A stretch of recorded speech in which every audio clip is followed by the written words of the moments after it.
Midi Libre, en direct, au cœur de l'événement.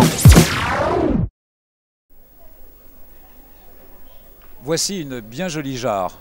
Elle n'est autre que l'œuvre de Raymond Doucet-Wallenberg. Bonjour. Bonjour. Raymond, cette jarre a été réalisée suivant une méthode traditionnelle qui date du XVIe siècle. Entre le XVIe et le XVIIe, c'est ce qu'on appelle la jarre à la corde. Voilà. On utilise une structure en bois comme une charpente, mais au lieu de mettre des clous, on met des tendeurs, des élastiques. Sur cela, on va appliquer une corde en chanvre et en laine. Alors les cordes, on les fait nous-mêmes parce qu'elles n'existent plus. Maintenant, elles sont synthétiques et on a besoin de ça. Et une fois qu'on a mis cette structure bois-corde, on va appliquer les estampes de terre, d'argile, les plaques, de la même façon qu'une toiture, que les tuiles et que les écailles de poisson. Voilà. Et ensuite, on se sert d'un gabarit sur l'extérieur pour donner et l'épaisseur et la finesse de la jarre. Entre le moment où on commence une jarre à la corde, petit ou grand modèle, puisque le principe de la jarre à la corde, c'est de faire des gros volumes. Eh bien, c'est entre ce moment-là où on le démarre et où on le finit, il peut se passer un mois, entre les différentes étapes de fabrication.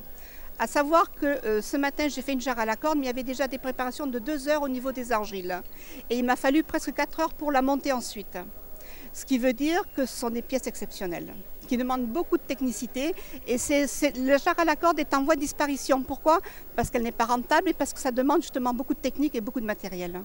10 artisans céramistes travaillent de cette façon et parmi ces 10 artisans français, une seule et unique femme, Raymonde. C'est plus un défi, un challenge? C'est un défi, c'est un challenge et puis ça me permet de montrer que moi aussi je suis à la hauteur des hommes pour des choses exceptionnelles bien sûr. Pourquoi cette volonté de continuer à travailler suivant cette méthodologie ancienne? Mais il faut quand même dire que c'est une méthodologie ancienne qui est en voie de disparition. Et il faut vraiment que les nouvelles générations se rendent compte, ou même les anciennes qui ne la connaissent pas, que ça a existé, qu'on ne l'a pas inventé, mais qu'on la perpétue. Hommes, femmes, ça importe peu, l'important c'est de le montrer. Vous avez donc relevé les défis, Raymonde. Vous avez voulu également prétendre au concours du meilleur ouvrier de France et vous avez eu un diplôme d'honneur? Un diplôme d'honneur parce que le titre lui-même je ne l'ai pas eu, mais nous avons été 8 en France à avoir le diplôme d'honneur tant la qualité était élevée. Mais j'ai appris avec les plus grands céramistes à Moustier puisque c'était de la décoration en grand feu en majolique du 17e, 19e. Voilà.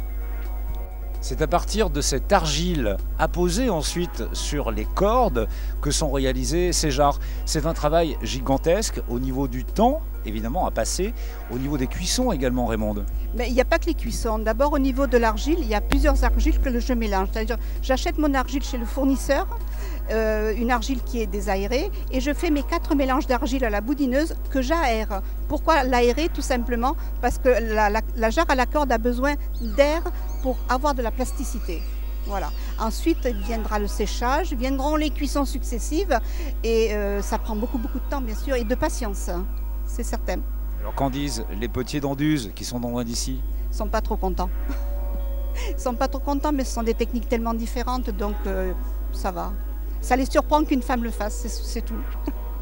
Pas plus. Les réflexions de ceux qui découvrent votre étal avec l'ensemble de vos créations? Ben, ils sont très surpris parce qu'ils voient que mes créations sont tout à fait différentes les unes des autres. Et pour eux, ça semble impensable qu'on puisse avoir autant de techniques différentes. Et puis la qualité aussi qui va avec, et l'esthétique, le design. Si vous souhaitez vous aussi vous adonner à cette passion, la céramique et la poterie, il y a des ateliers qui sont proposés par Raymonde tout au long de l'année. Midi Libre, en direct, au cœur de l'événement.